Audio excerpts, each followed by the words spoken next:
नमस्कार, प्रणाम। अभी यहाँ तो 10 बजता, हमनी के लंदन में बानी जा। और जय छठी मैया। छठी मैया के कृपा हर आदमी पर बना रहो, ये दुआ करब हम। हमनी के जहाँ भी रही जा, लेकिन अपने माँ के ना भूल सकी ले जा। और दिल से प्रणाम बा और छठ के ढेर सारा शुभकामना रहुआ सबके। आज मन उदास तो जरूर बा कि आज आदमी अपना इंडिया में रही था और अपने बिहार में रही था। आज घाट पर जाके पड़ाका फोड़ती हम ये का करी। यसी फिल्म के 3 गो सिनेमा साइन कर ले बनी। अरे कांच चाही बस के बहंगिया, बहंगी लचकत जाए, बहंगी लचकत जाए। अरे पेढ़ी नानी संत बाबू पियरिया, दमुनी घाटे पहुँचा, बहंगी घाटे पहुँचा। छठी मैया के कृपा हर आदमी पर बना रहो, यह दुआ करब हम सब माई से कि माई हमरा यूपी बिहार के और जितना लोग छठ करे वाला बरती बा सबके वही आशीर्वाद दिए और पूरा हिंदुस्तान पर अपन कृपा बनौले रही। ऐसे कोरोना से तहर आदमी परेशान रहले लेकिन और जेकरा पर कृपा होला माँ वो हमेशा कुशल होला। माई के सबके पूजा कर देले बा, छठी माई के पूजा कर देले बा।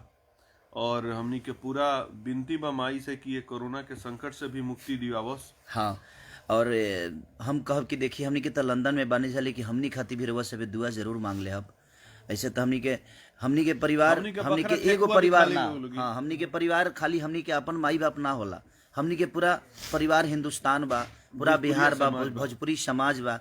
तो हम सबसे कहब कि हमनियों खातिर दुआ जरूर मांग ले लोग। यहाँ भी तो आप लोग छठ मनाई है ना? हाँ, लंदन में हमनी के पहली बार अपन छठ मनवनी जा। यहाँ के बहुत सारा अंग्रेज लोग के भी दौरा उठौले बनी जा।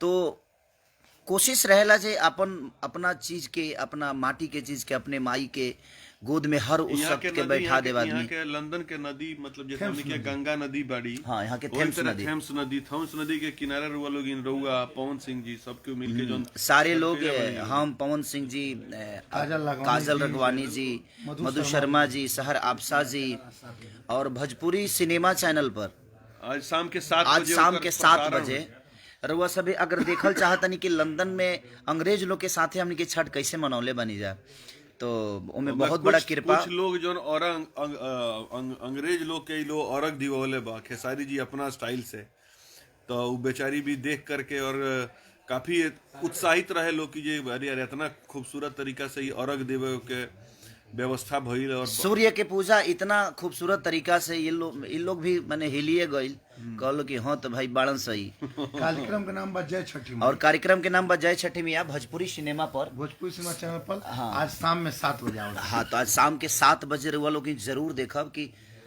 हमनी के तो छठ हृदय में बसेला, लेकिन यहाँ के अंग्रेज लोग के भी हृदय में हमनी के बसा देनी से छठ।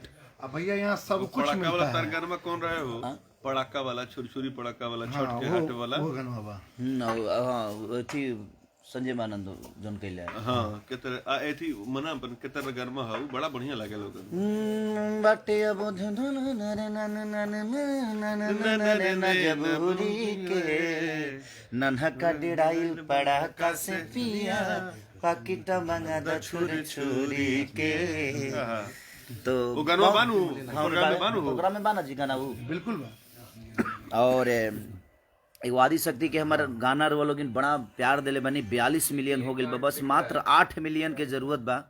तो अभी तक के इतिहास के बहुत बड़ा रिकॉर्ड बन जाये वो कि 2 हफ्ता में 50 मिलियन अभी तक ले कौनो भोजपुरी के गाना गईले नहीं। और ये माँ के कृपा बा हमरा ऊपर, अरवा सबके ऊपर, अरवल के कृपा बा हमरा ऊपर, ताकि रवा लोग इतना प्यार और मोहब्बत हमके दिले। भैया एगो चीज हम बोलल चाहे, छठ पर्व हम लोग यहाँ जो मनाए हैं, कार्यक्रम किए हैं, छठ का कोई ऐसा वस्तु नहीं है, मूली से लेके, अरुई से लेकर के, सुथनी से लेके सब लंदन में मिला है। बस खाली हमने के ऊख वाला पत्ता वाला ऊख ना मिलल ना। तो हमरा बता जो ऊख भी इतना ज्यादा, गन्ना भी इतना ज्यादा मिलल। सॉरी, गन्ना कहे में हमारा दिमाग खराब होता है। भैया एक और खुशी के बात बा, ऊख हमने के कही ले जा। मेहंदी 3 भी आज 50 दिन हो गल सिनेमा। और सबसे बड़ा रो लोग जो प्यार दिले बानी, जो आशीर्वाद दिले बानी मेहंदी 3 के, ओकरा खातिर हम बहुत कितना शुक्रिया अदर वो सबके करी।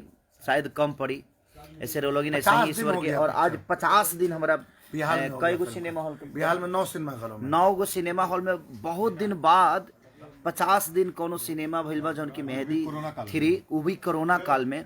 और अभी भी सब मल्टीप्लेक्स वगैरह में लग रहा है। आज से रूपवानी पूर्णिया में लगा है, सुशील प्लाजा फुलवारी शरीफ में चल रहा है, और दिल्ली यूपी में आनंद मंदिर बनारस में, यूनाइटेड गोरखपुर में, और सब मतलब इतनी पब्लिक फिल्म है कि कोरोना काल में ही भोजपुरी भाषी माई बहन आकर के फिल्म को देख रहे हैं। नहीं, और आप लोगों ने जो पहला पार्ट था मेहदी 1, वो उसके छठे के गीत है बाबू। नमस्कार, प्रणाम। ये अनंजय रघुराज जौन के एगो गाना हम गौलर ने की, अनंजया खनियानर थोड़ी है, रजाई में कुकुर था। ये मेरा बड़ा भाई है, हम लोग मस्ती में उस चीज को बोले थे, और हम एक साथ रहते हैं तो खुद को बड़ा एंजॉय करते हैं, क्योंकि आप लोग को एंजॉय के लिए अगर हमें जहाँ जाना पड़े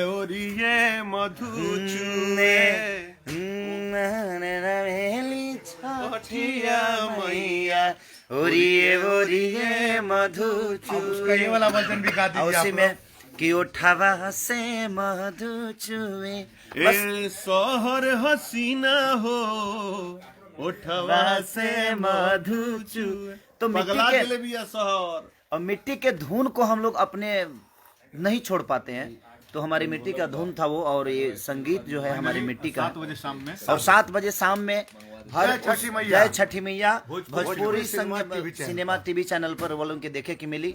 और अभी भैया के दिल से आभार करब कि हमनी के लंदन में भी रह के और छठी मैया के व्रत वहाँ के करवा देनी, हमनी के वो खुशबू के आनंद दिलवा देनी, गर्व के बात बा। पहले बार ऐसा भइल बा लंदन में छठ मनल बा, वो भी अंग्रेज लोग के साथ। छठ पर्व डायरेक्ट फ्रॉम लंदन। हाँ, डायरेक्ट फ्रॉम लंदन। और सारा लोग बड़ा मजा आइल हो दिन, हमनी के बुझाइल कि यार हमनी के अपना घर में बानी जा। तो दिल से प्रणाम सबके, केहू के आज नाम ना लेब हम, ओकरा खातिर क्षमा प्रार्थी बनी। दिल से प्रणाम सबके, दिल से प्रणाम। और भैया एक दिन लंदन हम और पुलिस पवन वगैरह भैया से और आप हम लोग लाइव आइए। हम और पवन भैया जो नचले बनी जा ना, वो गाना कौन बा कि उनकर बाद धनिया हमर नया बाली है, तोहर धनिया हमार नया बढ़िया हमार गाना बा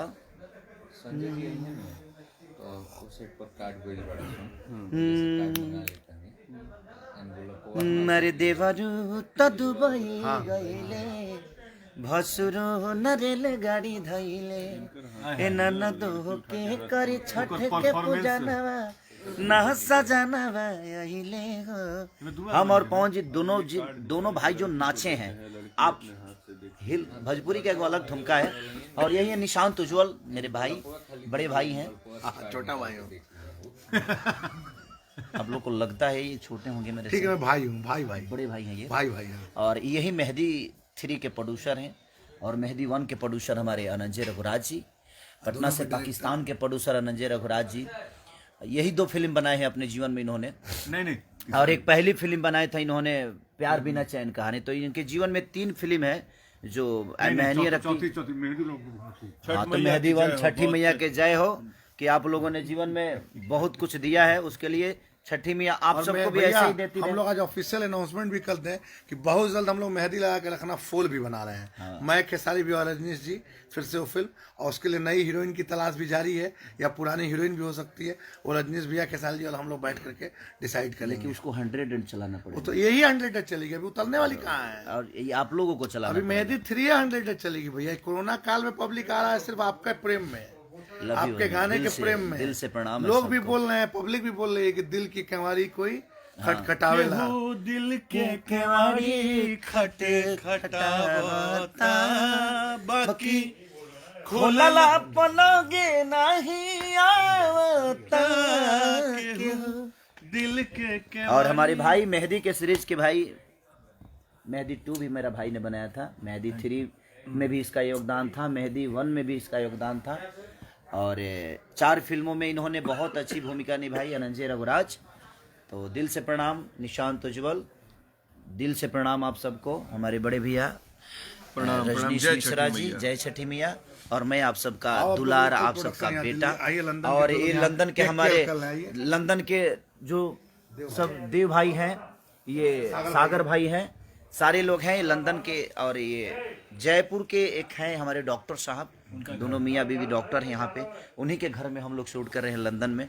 तो दिल से प्रणाम आप सबको कि ऐसे ही प्यार और मोहब्बत बनाए 7 बजे रखिए। शाम में जय छठी मैया 7 बजे शाम को भोजपुरी सिनेमा चैनल पे आप सबको हम दोनों भाई दिखेंगे, हम और मेरे बड़े भाई पवन सिंह जी और सहर आपसा जी, हमारे मधु शर्मा जी, काजल समीर भाई को दिल से प्रणाम। हमारे समीर भैया है इधर आइए।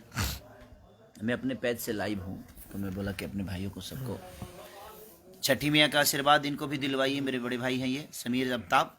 और हमारे सारे मूवी के समझिए कि हम अगर सुई भी ढूंढते हैं ना तो उनको इन्हीं को बोलते हैं कि भाई हमें सुई चाहिए, और ये हमें सुआ ला कर दे देते हैं। तो कहीं ना कहीं तो हमारे बड़े भाई हैं ये, और दिल से प्रणाम। और छठी मैया की ढेर सारी कृपा आप सब पे बनी रहे और हमारे लिए भी दुआ करिए। 3 फिल्में कल उसके बारे में 2 लाइन बता दीजिए। 3 एक कंप्लीट कर चुके हैं, एक हम कंप्लीट कर चुके हैं जो काजल जी के साथ था, और एक अभी कर रहे हैं जो मधु जी के साथ है। इसके बाद है जो सहर आपसा जी के साथ है। तो लगातार 3 फिल्म मेरी भी है और मेरे बड़े भाई पवन जी की भी है। तो और 6 का प्रोड्यूसर हमारे बड़े भाई ऐसी फिल्म के सब कुछ समझिए, वो करता धरता से लेकर मालिक से लेकर चपरासी से लेकर गार्ड से लेकर, मैंने समझ लीजिए कि वो सब कुछ हैं। यानी अभय भैया जो कि हमें बड़ा प्यार देते हैं, हमें किसी भी चीज़ की ज़रूरत अगर मुंबई में होती है तो सबसे पहले खड़े होते हैं।